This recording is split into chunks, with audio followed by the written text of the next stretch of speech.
कोल्हापूरची जीवनदायिनी म्हणून ओळखल्या जाणाऱ्या राधानगरी धरणाचा आज सकाळी 10 वाजण्याच्या सुमारास स्वयंचलित दरवाजा क्रमांक 6 उघडला आहे। या दरवाजामधून 1428 क्युसेक तर बीओटी पॉवर हाऊसमधून 1500 क्युसेक इतका पाण्याचा विसर्ग चालू आहे।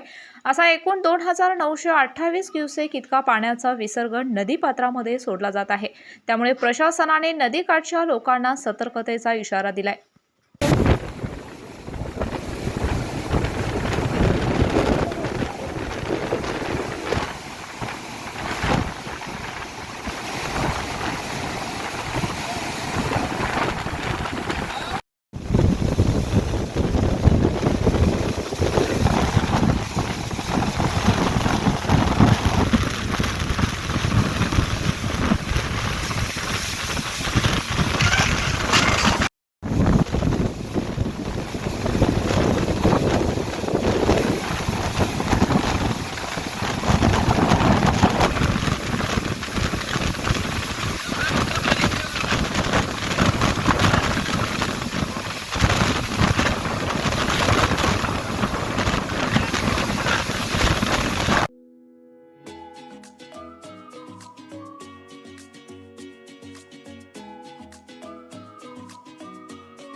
अशाच नवनवीन अपडेट पाहण्यासाठी आमच्या केके न्यूज चॅनेलला सबस्क्राइब करा।